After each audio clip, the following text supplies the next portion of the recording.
저 오른쪽에 있는 인물 혹시 누군지 아시겠습니까? 떠난 맨발의 청춘 원로 감독 김기덕 감독이 별세했습니다. 내 인생의 은인이라는 엄앵란 씨. 이 얘기를 좀 먼저 짚어보겠습니다. 황수연 앵커가 소개를 먼저 해드립니다. 어제 오후 3시쯤 영화계 원로 김기덕 감독이 별세했습니다. 요즘 영화 팬들 사이에서 김기덕 감독 하시면 나쁜 남자를 연출한 김기덕 감독을 떠올리실 분들이 많을 텐데요. 고인은 한국 영화사에 묵직한 발자취를 남긴 청춘 영화의 전설적인 인물입니다. 실제로 배우 신성일 씨와 엄앵란 씨를 일약 스타덤에 올리면서 부부의 연까지 맺게 해준 영화 맨발의 청춘을 비롯해 17년 동안 무려 60여 편이 넘는 영화를 연출했는데요. 대표작으로는 용사는 살아있다와 같은 전쟁 영화뿐만 아니라 국내 SF 영화의 최초라고 볼 수 있는 백예수 용가리라는 작품도 연출했습니다. 1962년엔 제1회 대종상 신인감독상을 수상하기도 했고 2003년엔 옥간 문화훈장을 받기도 했는데요. 배우 엄앵란 씨를 비롯해 많은 연예계 인사들이 애도 물결이 이어지고 있는데요. 발인은 내일 오전 11시라고 합니다. 이분의 발자취가 얕지 않기 때문에 짚어볼 얘기들이 참 많은 것 같습니다. 제 왼쪽에 강일홍 팀장 나오셨습니다. 어서 오십시오. 오늘 빈소 영상과 사진이 공개됐는데 문재인 대통령이 근조를 보냈더라고요. 네, 영화계에서 그 김기덕 감독이 차지하는 위상이 꽤 대단합니다, 사실. 예. 뭐 그동안 이력을 뭐 굳이 살펴보지 않아도 이미 2003년에 이제 옥간 문화훈장을 받을 만큼 그렇죠. 영화계에서는 그분에게 초기 대한민국의 영화계 흐름을 주도했던 분으로서 많은 후배 감독이나 영화인들이 추모하는 그런 분위기고요. 예. 워낙 우리가 이제 김기덕 감독 그러면 흔히 젊은 세대들은 뭐 피에타라든가 섬 이런 좀 최근에 알려진 그런 작품들에서 그 김기덕을 떠올리지만 사실 그 60년, 70년대에 영화를 좋아했던 많은 분들, 중장년층들은 이분의 어떤 업적에 대해서는 알고 기억하시는 분들 굉장히 많습니다. 예, 뭐 저도 사실 처음 들었을 때는 나쁜 남자를 연출한 김기덕 감독인가 네. 이런 생각을 했었는데 이 고인이 된 김기덕 감독의 영화 연출에 대해서 좀 소개를 해주신다면 어떤 작품들이 있었을까요? 대표적으로 이분이 이제 원래 군인 출신입니다. 그러니까 6.25 참전, 6.25가 휴전, 종전 바로 직전에 군에 입대해서 하사관으로 근무해서 꽤 오랫동안 군복무를 했고요. 그때 이제 미군 부대에서 이제 근무를 했기 때문에 그 서양의 예술이라든가 영화에 그 접할 기회가 좀 많았고 그러다 보니까 이제 당시까지 물론 우리 한국 영화계가 어느 정도 자리매김을 하긴 했지만 영화인은 아주 극히 드물었다고 그래요. 그래서 이제 그런 어떤 서구 문화 또 문화적 부분에 대해서 심취했기 때문에 군 전역 후에 바로 영화계를 뛰어들어서 내가 조금만 열심히 하면 충분히 우리 영화에 대한 어떤 깊이를 만들 수 있다 이런 자신을 했다고 그래요. 그래서 이제 영화의 61년에 이제 첫 작품을 5인의 해병 데뷔를 했고요. 61년이요? 예, 그래서 이 작품 이후에 한 17년 정도 뭐 대표적으로는 이제 맨발의 청춘이라는 작품이 있고 또 뭐 대개수 용가리 SF 영화 이런 영화도 있는데 하여튼 17년간 거의 한 66편. 근데 사실 이 감독으로서는 꽤 긴 삶을 살았지만 실제로 이제 학교에 또 가서 교수로 77년에 이제 한국예술대회로 이렇게 가시면서부터는 작품 활동을 하지 않았습니다.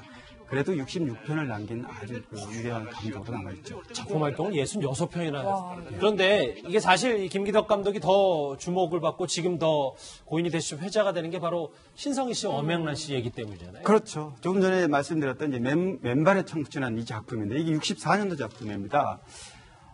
사실 당시에 신성희 씨 같은 경우는 신인 배우였기 때문에 거의 두각을 나타내지 못했던 상황이었고요. 물론 엄앵란 씨는 뭐 데뷔 한 5년 차 됐고 인기가 굉장히 있던 여배우입니다. 예. 근데 엄앵란 씨 같은 경우는 그 인기를 다시 한번 확고하게 스타 반열에 올려준 그런 감독이 됐고 예. 신성희 씨 같은 경우는 인지도가 아주 낮았는데 이 작품을 통해서 리악 톱스타로 뛰어올랐고요.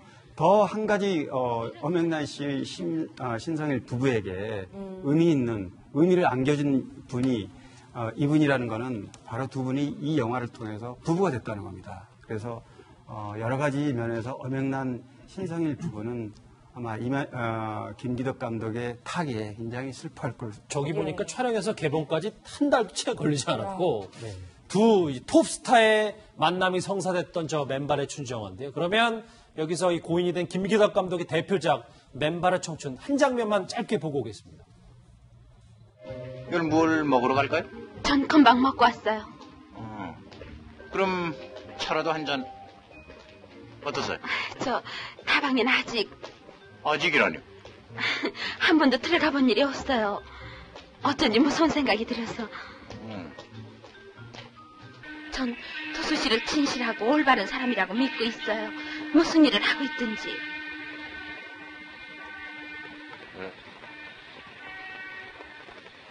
토요일 남산공원에서 기다리겠어. 12시에. 아니, 저희가 짧게 봤는데 계속해서 보고 싶을 정도로 영화가 흥미진진한데 그래서 저희가 어렵게 고인을 가장 잘 추억할 만한 분을 전화 연결해 보겠습니다. 여러분도 정말 잘 아시는 분입니다. 배우 엄앵란 씨 만나보겠습니다. 선생님 안녕하십니까? 안녕하세요. 예, 저희 아유, 김기덕 감독님 얘기를 먼저 하기 전에요. 저희 그 채널A 나는 몸시다에서 네. 선생님께서 유방암 판정을 받아서 저희 사실 많은 분들 깜짝 놀랐거든요. 지금 네. 선생님 건강은 어떠십니까? 많이 회복됐어요, 이제. 아유, 예. 괜찮아요. 예. 거동하는 데는 전혀 불편하지 않으시고요. 네, 괜찮아요. 웬만한 데는 그냥 외출해요. 아이고, 예. 다행입니다. 네네. 예, 선생님 어제 사실 이 김기덕 감독의 이제 부고가 전해지기 시작했는데 혹시 빈소는 다녀오셨어요? 내가 이제 어디가 아프냐면 다리를 수술을 했어요. 그래갖고 다리를 못 써. 그래서 좀, 예, 거동이 우리 불편하셔서 아직 빈소는 찾아가지 못하셨군요. 네네. 예. 우리 영감이 오늘 저녁에 간대요. 아, 예. 선생님 제가 인터뷰하신 걸 봤는데 어. 김기덕 감독님이 내게는 은인 같은 분이다 이런 말씀을 하셨던데 정확히 이제 어떤 존재였나요? 예, 인격적으로 존경할 사람이에요. 그리고 조용하고, 이 연출하는 데 있어서 너무 무리가 없어요, 사람이. 예, 그렇고, 완전히 그 어떤 감각이 그 영화를 위해서 나온 사람 같아요. 영화적인 감각이 대단해요. 그래서 연출하는데도 우리 배우들이 편안하게 할 수 있어요.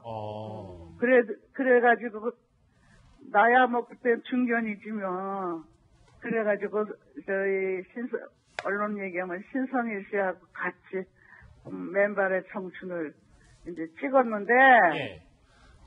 그냥 재밌게 찍었어요. 그렇게 우스갯소리도 잘하시고, 현장에서 사람을 긴장을 안 시켜요. 그래가지고 그게 대히트했잖아. 그러니까요. 지금 데이트한 장면 선생님 전화 연결 왼쪽에 오른쪽에 나오고 있는데 저는 이번에 처음 알았는데 당시에 고인이 되신 김기덕 감독님이 한 달도 채 안 돼서 이 영화를 다 만들었다고 하는데 그게 그때 한 50년 전 기억을 되돌리셔도 다 그게 가능했던 일이었어요? 그때는요, 뭐 스케줄이고 마네저하고 전속사고 없어요. 그냥 1대1로 회사하고 계약하고 했기 때문에 우리가 마음만 맞고 재미있고 이렇게 하면 뭐 오밤중이라도 촬영이다 그러면 좋아, 하자. 이래갖고 다 합쳐갖고 시도 때도 없이 했어요. 그러니까 그게 그렇게 빨리 했는데 그 영화가 그렇게 히트했어요. 그게 마음의 그 결집이 되는 것 같아요. 사람들을 결집을 잘 시켜요. 아, 카리스마가 좀 있으셨군요, 감독님이. 카리스마는 속으로 있지 거죽으로는 내비치지를 않아요. 그러면 선생님께서 기억하시는 김기덕 감독님은 좀 부드럽고 따뜻한 감독님이었다. 뭐 저희가 이렇게 생각하면 될까요? 그럼요. 그리고 엄앵란이의 은인이죠. 그 엄앵란이가 영화배우를 이때까지 할 수 있었다는 거는 김기덕 감독님 덕분이다. 그때는 별로였었는데 그 맨발의 청춘 그거를 해가지고 내가 출세할 수 있는 디딤돌이 돼주신 분이다. 그래서 참 은행한테 저녁 한 번 못 썼어요, 이때. 아유, 난 그게 난 너무 한이 돼. 예. 아니, 그 전에도, 저 선생님께서는 그 전에도 좀 유명하고 많이 대배우 아니셨어요? 저는 잘 모르지만, 맨발의 청춘 전에도 좀 유명하셨잖아요.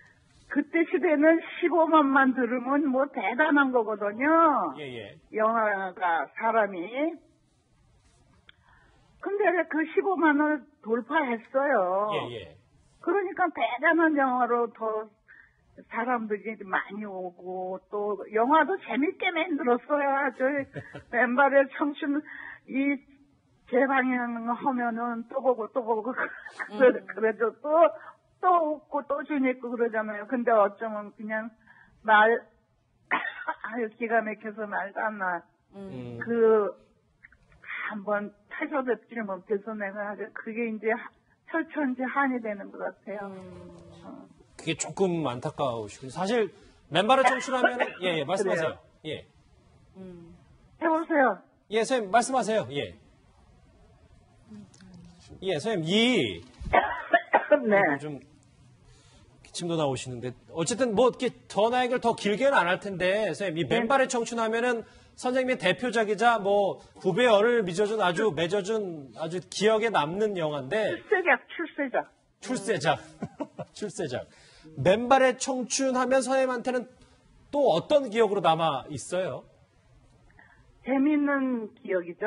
그 스태프들하고 감독이 이렇게 잘 어울리게 해서 재밌고, 또 그만큼 세련된 영화가 그때 없었어요.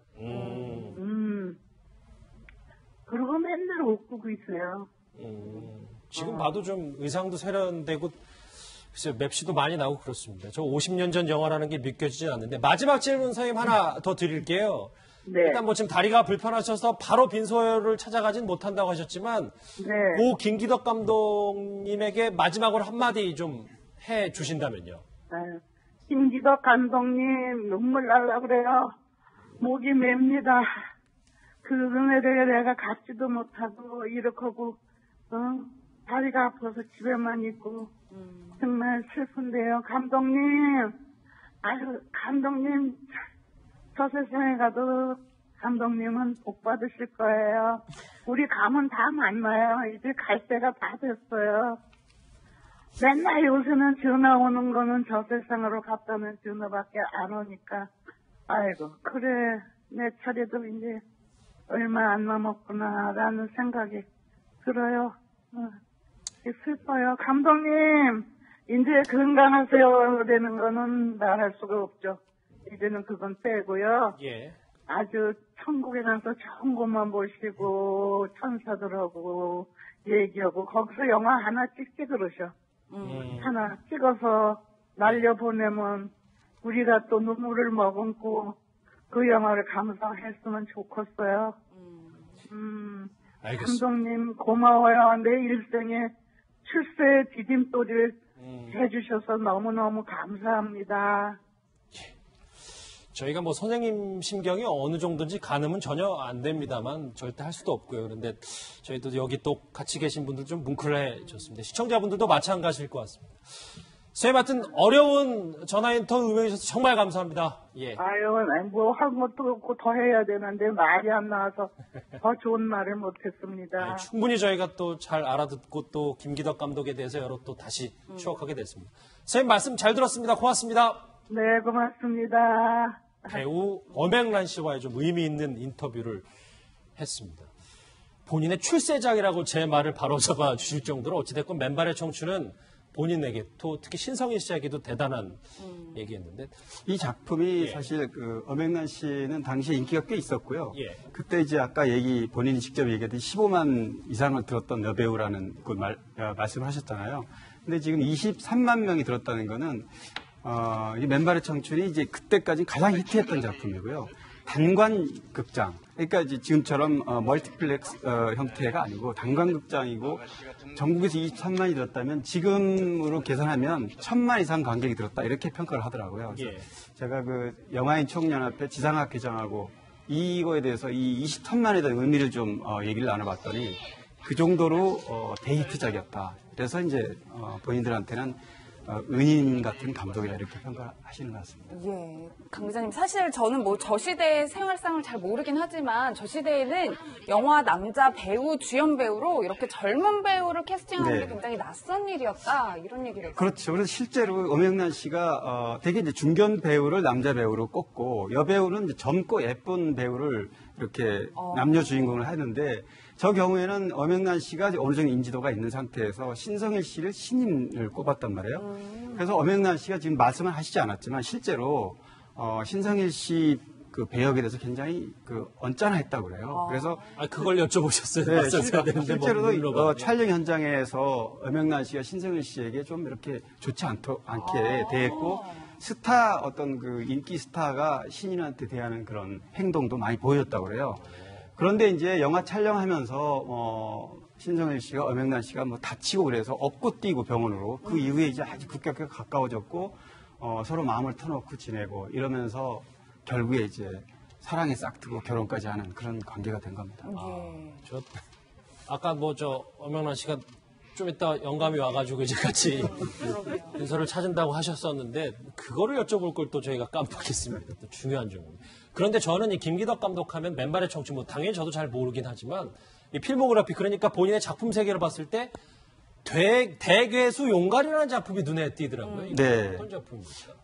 사실 국내 사실 최초라고 해도 될 만큼 사실 SF 영화라는 거는 당시에 60년대 초반에 불모지나 마찬가지인데요. 이 작품이 굉장히 김기덕 감독의 어떤 필모그래피에 그려질 만한 작품으로 남아있고, 이후에 이제, 심형래 씨, 개그맨 출신 영화감독 심형래 씨가 용갈이라는 작품을 했습니다. 근데 용갈이라는 작품을 만들 때는 그 이전에 여러 가지 다양한 SF 시도를 하다가 이 작품을 만들었는데, 사실 용갈이라는 작품으로는 크게 히트를 못했지만, 이후에 이제 봉준호 감독이 괴물이라는 그 SF 감독을 통해서, 천만 관객을 넘겼고, 이제 화제가, 세계적으로도 화제가 됐던. 그러니까 김기덕 감독의 작품이 시초가 된 거네요. 그렇습니다. 밑거름이 됐다고 봐야죠. 그러니까 우리가 어떤 CG를 통한 영화에 대한 그 인프라가 굉장히 부족한 상태였고, 당시에는 그 이후에 이제 한 단계 충무로 감독들이 시도를 하게 됐던 거는 바로 말씀하신 대로 김기덕 감독의 작품 밑거름입니다. 저 영화를 보니까 이제 당시 아까 우리 맨발의 청춘이 23만 들었다고 했잖아요. 이 영화는 30만 명이 들었어요. 그러니까 그 영화보다 이게 67년 작품인데 굉장히 더 많이 든 것이고, 그러니까 아마 보니까 이제 김기덕 감독이 사실은 저렇게 이제 합성이나 이런 걸 이제 우리 기술로는 도저히 못하니까 일본인 기술자를 데려다가 이제 저걸 했고, 지금 보시면 저 무대가 바로 이 광화문입니다. 인왕산에 개수가 나타나서 이 반도 호텔, 지금 조선 호텔, 여기서 뭐 비행기가 날아서 이제 격투하고 뭐 이런 것인데, 사실 1933년도에 이제 킹콩 영화가 처음 만들어졌잖아요, 미국에서. 근데 우리나라에서 사실 이런 작품이 67년도에 만들어졌다는 것은 뭐 대단한 성과라고 할 수가 있겠죠. 위원님은 모르시는 게 없는 것 같아요. 예, 지금 이제 쭉 돌이켜보니까 사실 김기덕 감독이 어찌 보면 한국 영화의 첫 발판을 다 만들어 놓은 게 아닌가 이런 생각까지 드는데, 네. 고인의 삶은 영화로 시작해서 영화로 끝났다라고 표현해도 과언이 아닐 것 같아요. 그렇습니다. 그렇게 설명할 수 있습니다. 김기덕 감독을 비롯해서 김수용, 이만희 감독 이렇게 세 분을 또 젊은 당시에 굉장히 충무로를 주도하는 주축으로 이끌 수 있는 젊은 감독을 평가를 했는데, 김기덕 감독은 이제 66편을 제작을 하고 만들고 학교로 옮겨가서 후진 양성에 굉장히 힘을 썼습니다. 물론 영화과, 서울예술대학교 영화과 교수로 가서 나중에 학장도 하시고, 대종영화제 심사위원을 비롯해서 다양한 영화 관련 부문에서 기여를 많이 했기 때문에 김기덕 감독이 한국 영화에 차지하는 어떤 비중이라든가 위상은 굉장히 크게 평가돼야 된다고 봅니다. 예. 원로 감독 고 김기덕 감독 별세 소식, 그리고 엄영란 씨의 안타까운 목소리까지 저희가 들어봤습니다.